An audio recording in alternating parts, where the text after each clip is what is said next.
Gold medal वाली बहू। सपना के पिता एक गरीब किसान थे। माँ पिता खेत में काम करते तो पीछे से सपना गांव के बच्चों के साथ हॉकी खेलती। एक दिन शाम को सारा दिन खेलती रहती है, ये नहीं कि छोटे भाई को संभाले। माँ पता है, मैंने आज हॉकी में पास के गांव के लड़कों की टीम को हरा दिया। अरे वाह वाह मेरी बेटी, शाबाश, ये ले रुपया, जा जाकर टॉफी खा ले। सपना खुशी से पिता के गले लग जाती है और बाहर चली जाती है। अरे तुम इसको बिगाड़ रहे हो, मैं ना इसकी शादी ही करा दूंगी। ऐसा कैसे शादी करा देगी? हाँ, अभी तो उम्र खेलने की है। माँ बड़बड़ करती वहां से निकल जाती है। लेकिन शाम को उन लोगों के घर कुछ लोग आते हैं। अरे राम सुखिया, जरा ये तो बतलाओ सपना के बारे में क्या सोचा है? अरे क्या सोचना है मास्टर जी, पढ़ रही है, जितना पढ़ सकती है पढ़े, फिर शादी करवा देंगे, कोई अच्छा सा गांव का ही लड़का देख लेंगे। अरे तुम तो उसके पिता हो, तुमको कुछ नहीं पता?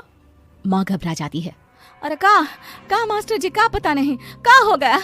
हम तो इनसे पहले ही बोल रहे थे कि लड़की की जात है, संभाल लो। अरे भाभी जी, आप भी ना कभी अच्छा भी सोच लिया करो। अरे सपना क्या खेलती है हॉकी, बड़े से बड़े आदमी भी नहीं जीत पाते हैं उससे। कल गांव में एक टीम आ रही है, लड़कियों की हॉकी खेलने उसे भेज देना, वहाँ शायद कुछ बात बन जाए। अरे ना ना मास्टर जी, कोई खेल वेल नहीं करवाना है हम लोगों को, वो भी शहर के लोगों के साथ तो बिल्कुल भी ना। शहर के लोगों को ना कोई भरोसा नहीं होता मास्टर जी। अरे कैसी बात कर रही हो सपना की माँ, बुरा आदमी तो हर जगह मिल जाएगा, उसके लिए शहर का और गांव का। हाँ हाँ मास्टर जी, हम लोग तैयार हैं, कल आ जाएगी सपना वक्त से। माँ के लाख मना करने पर भी पिता सपना को हॉकी टीम के लिए भेज देते हैं। शाम को सपना वापस आती है, लेकिन लटके मुंह से। अरे क्या हो गया, मार खाई हो का? कौन मारेगा हमें? कोई मार वार खाकर नहीं आए। अरे फिर शकल पर 12 क्यों बजे हैं, बताओगी? देखो माँ, आप समझोगी नहीं, बताकर फायदा क्या है? अरे बिटिया रानी, हम तो समझेंगे ना, हमें ही बता दे। सपना पापा के गले लग जाती है। पापा, मैं ना सिलेक्ट हो गई हूँ भारत की हॉकी टीम में खेलने के लिए। अरे वाह, ये तो बहुत ही खुशी की बात है मेरे बच्चे। फिर मेरी गुड़िया काहे परेशान है? पापा, मुझे दिल्ली जाना पड़ेगा आगे की प्रैक्टिस के लिए। माँ जो सारी बात सुन रही होती है, जोर से चिल्लाती है। एक पैसा नहीं है मेरे पास, समझे? कुछ नहीं दूंगी। शादी के लिए लड़का फाइनल भी कर दिया है, कल्ले का बेटा, वो शादी कर लेगा तुमसे। सपना पिता की ओर देखती है। अरे देख सपना, खेलने दिल्ली जाना है तो सिर्फ इसी शर्त पे कि आकर कल्ले से बेटे से चुपचाप शादी कर लेगी, बोल। अरे ठीक है ना, कल्ले का बेटा तो बहुत ही समझदार है, सरकारी नौकरी है उसकी, मान गया वो तो सपना शादी कर लेगी। सपना भी धीरू, जो कि कल्ले का बेटा था, उसे जानती थी।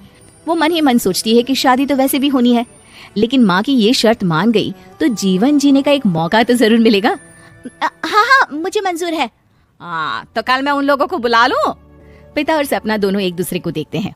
अब माँ ठीक है ना, बुलाने की क्या जरूरत है, वो लोग पसंद कर रहे हैं ना मुझे, वही ठीक है। बस आप तो मेरा दिल्ली का बैग पैक कर दो।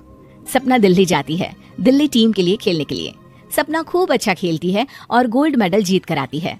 जब वो गांव आती है तो उसका जोरदार स्वागत होता है, हर कोई सपना सपना चिल्ला रहा होता है। और सपना के पापा, तुम्हारी बेटी ने तो गांव का नाम रोशन कर दिया है। गांव की तरफ से तुम लोगों को गांव में पक्का मकान और सपना को परिषद में पक्की नौकरी देने के लिए हम तैयार हैं। अरे वाह वाह, पक्का मकान, ये तो बहुत अच्छी बात है, लेकिन सपना की नौकरी नहीं चाहिए हमें। हाँ, कैसी बात कर रही हो सपना की माँ? लड़की की नौकरी रहेगी तो अपने पैरों पर खड़ी रहेगी, किसी के आगे झुकने की जरूरत ना पड़ेगी। अरे चुप रहो, हम तो नौकरी ना करते हैं, पर मजाल है कि किसी के आगे झुके हो। ना ना, हमारी बेटी नौकरी नहीं करेगी। पिता लाख समझाते हैं लेकिन माँ नहीं मानती। और फिर वो दिन भी आ जाता है जब सपना को अपने कहे अनुसार लड़के से शादी भी करनी पड़ती है, ससुराल में। ए बहू, तू रोज रोज सुबह कहाँ जाती है? घर का सारा काम निपटा कर कहाँ भागती है? माँ का घर तो पास ही है, वहीं निकल जाती है क्या? नहीं माँ जी, मैं हॉकी खेलने जाती हूँ, मुझे खेलना पसंद है। खेलना पसंद है? अरे कैसी बात कर रही है बहू, शादी के बाद तो कोई लड़की खेलती फैलती नहीं है, वो घर का काम काज देखती है। सपना कुछ नहीं कहती। वो एक रोज कमरे में अपनी अलमारी ठीक कर रही होती है कि तब, सुनो, वो जो लटक रहा है ना, क्या बोलते हैं उसे, मेडल? सपना पति की बात सुनकर खुश हो जाती है, उनके पास जाती है। मैं सोच ही रही थी कि तुमने कभी पूछा क्यों नहीं। ये मेडल है, मैंने जीता है। पता है, हॉकी में बड़ा मैदान, बहुत से लोग, 2 टीम और फिर शुरू होता है जुनून। पता है, लगता है जैसे बस जिंदगी यही है, खेलते रहो, भागते रहो, दौड़ते रहो और लक्ष्य को पालो। सुनो ना, मैं ना भारतीय टीम के लिए खेलना चाहती हूँ। माँ, यहाँ तो आ जरा। सपना हैरान हो जाती है कि ये क्या हो गया, पति अचानक से माँ को क्यों बुला रहा है। हाँ बेटा, क्या हो गया, काहे गला फाड़ रहे हो। माँ, ये सपना क्या कह रही है। अरे बीवी तो बोलती ही रहती है बेटा, लेकिन क्या हो गया, चिल्ला क्यों रहे हो, ऐसा क्या बोल दिया इसने। माँ ये बोल रही है कि इसको खेलना है भारतीय टीम के लिए। सपना डर जाती है। नहीं माँ जी, मैंने कहा कि मैं चाहती हूँ कि वो मैं बोला था ना, शादी के बाद कोई खेलता नहीं, घर का काम काज देखता है, लेकिन फिर भी। नहीं माँ जी, ठीक है, मैं घर का काम देखूंगी, कल से मैं खेलने भी नहीं जाऊंगी, माफ कर दीजिए। सपना पति की तरफ देखती है जो माँ की तरफ देख रहा होता है। उसे गुस्सा तो आता है, लेकिन करती भी तो क्या, सास के सामने कैसे पति की क्लास लगाती। अरे बेटा, अब क्यों घूरे जा रहे हो बहू को। माँ, अभी इस बात का फैसला करके जाना, वरना ये तो तेरे कमरे से जाने के बाद मुझे। अब चुप हो जाइए आप, छोटी सी बात का बतंगड़ मत बनाइए। छोटी सी बात बहू, ये कोई छोटी बात नहीं है। जो लड़की दिल्ली के लिए गोल्ड मेडल ला सकती है, वो देश के लिए भी तो गोल्ड ला सकती है ना। हम लोगों को किसी चीज की कमी नहीं है बहू, घर का काम तो कोई भी कर लेगा, लेकिन देश का नाम रोशन करने के लिए सपना चाहिए।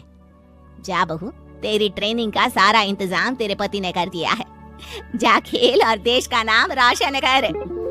सपना की आंख में आंसू आ जाते हैं। वो सोचती है कि बेटियों को मायके के साथ अगर ससुराल में भी सहयोग मिले तो ऐसा कोई काम नहीं जो वो नहीं कर सकती है।